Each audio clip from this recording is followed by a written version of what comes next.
Hi there lovelies, I'm Rhonda Crimes. I'm a life and leadership coach supporting everyday people just like you to reflect and rework your everyday stories so you can step into the everyday leadership of your families and communities and create compelling, meaningful and fruitful lives every day.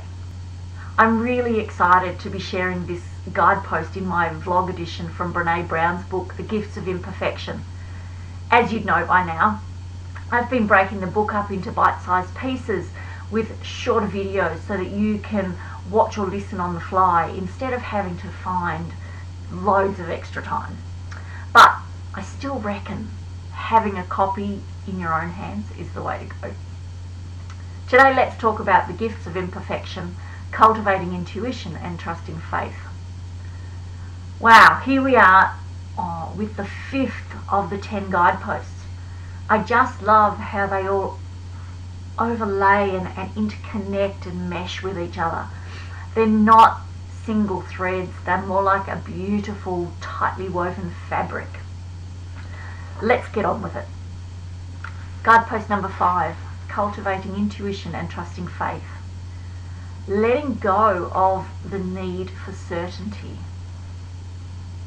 I love that Brené starts this chapter saying, when the importance of intuition and faith first emerged as key patterns in wholehearted living, I winced a little bit. Once again, I felt like my good friends, logic and reason, were under attack. It's funny, when I introduced the sorceress power type into my coaching, I get similar reactions from people. But, how often do you say to yourself, I'm just trying to go along with my gut, or I just know this is the right way to go, or no, I can just feel this is not the thing to do right now. I was also really pleased that Brené crafted a wholehearted definition from her research for intuition. I'm always into definitions. She says, intuition is not a single way of knowing. It's our ability to hold space for uncertainty and our willingness to trust the many ways we've developed knowledge and insight, including instinct, experience, faith, and reason. She also noted that while our intuition can whisper, yes, you have this, just know it, sometimes it will lead us into a fact-finding mission, shouting out, whoa, slow down there, girl, you need to pay more attention and get more information. And sometimes we have a disconnect. We can't seem to tap into our intuition. Brené says that she found what silences our intuitive voice is our need for certainty. Most of us are not very good at not knowing. We like sure things and guarantees so much that we don't pay attention to the outcomes of our brain's matching process. Again, I want you to have a think about times when you maybe were hesitant or fearful and seek reassurances from others rather than respecting your own internal instinct. Do you slip straight into polling mode, where you ask your partner what they think? Maybe check with your parents if they think you should do it. Ask your co-workers if they think it's a good idea. Maybe ask your boss if they think you'll regret it. And then ask your best friend what would they do? When we really dig deep, we usually do have an answer. But maybe we've created a pattern of behaviour so strong that we have no idea what our gut says. We haven't spoken in years.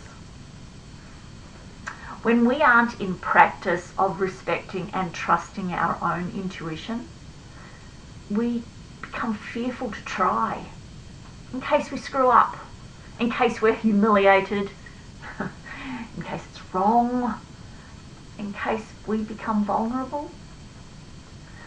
By asking everyone else, it also gives us assurance and folks with whom we can share the blame if things don't pan out.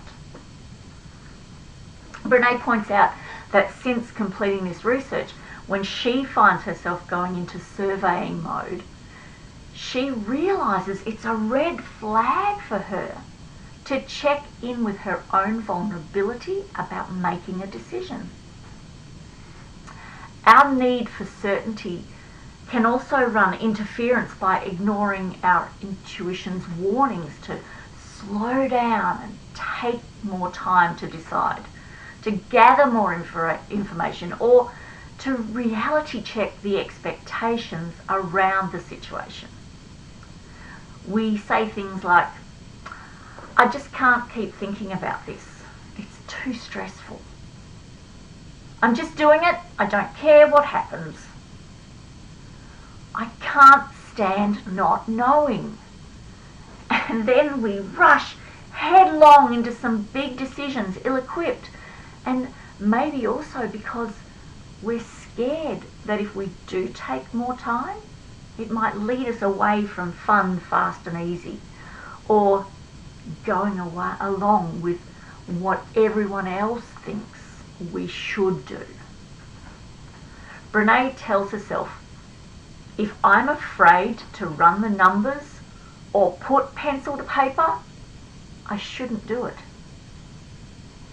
It's time to check in and with why you want to rush. Is it because you can't handle the discomfort of your own vulnerability? Intuition isn't always about accessing the answers from within. Sometimes, when we've tapped into our inner wisdom, it tells us that we don't know enough to make a decision without more investigation. So let's take a look at the second element to cultivate in this guidepost, faith. And according to her research, Brené's definition is, faith is a place of mystery where we find the courage to believe in what we cannot see and the strength to let go of our fear of uncertainty. Now, as humans, we have a need for certainty and to be right, which can sometimes cause a clash or a conflict between faith and reason. And when there's a conflict, there is discomfort because we often feel that we're forced to choose and defend one against the other. Brené says, this work has forced me to see that it's our fear of the unknown and our fear of being wrong that create most of our conflict and anxiety. We need both faith and reason to make meaning in an uncertain world. She goes on to quote theologian Richard Rohr, who shares that scientists can come up with things like principles of uncertainty and dark holes.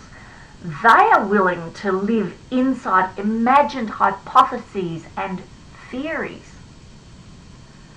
But many religious folks insist on answers that are always true.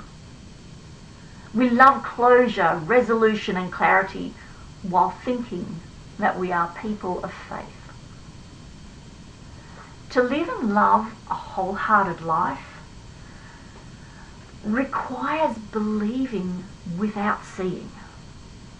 Faith is essential when we decide to live and love with our whole hearts in a world where most of us want assurances before we risk being vulnerable and getting hurt. Let's take a look at this guidepost digging deep section, where D is for getting deliberate in your thoughts and behaviours through prayer, meditation, or simply setting your intentions. I is for getting inspired to make new choices or different choices. And G is for getting going and taking action. Remember though that digging deep isn't about pushing through in that old way. Rather, it's more finding that healing way with good grace, intention and thoughtfulness.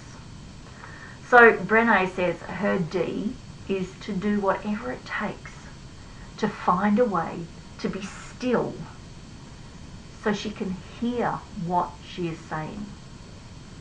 Letting go of certainty is one of her greatest challenges, and it comes with a physical response to fear, anxiety, and vulnerability. If that sounds like you, maybe her D will help as well. Her I is a three-parter. Her first is a quote by Anne Lamott. The opposite of faith is not doubt, but certainty. And then she has 2 books that inspire her.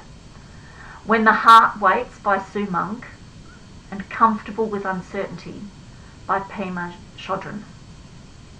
And finally, this quote from Paulo Coelho's book, The Alchemist. Intuition is really a sudden immersion of the soul into the universal current of life, where the histories of all people are connected, and we're able to know everything because it is all written there. And her G, when she's scared or unsure, to soothe her craving for certainty, is the serenity prayer.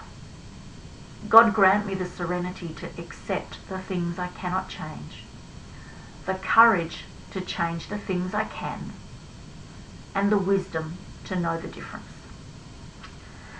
Now, if I know anything, it's this. When we start bringing conversations about faith and intuition into the mix, people around us can get edgy. They can be trapped inside their own beliefs, or maybe driven by logic and reason, and there's no room for stuff they can't see, touch and feel. But you do need to talk about it to flesh out what you're thinking, feeling and believing.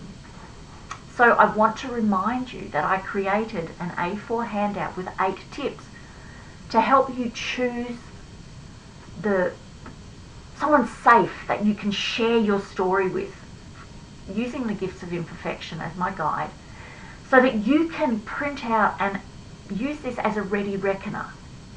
I know it will guide you to steer clear of the wrong kind of people to share your faith stories with, but it also might help you to be the right person for someone else to share with you.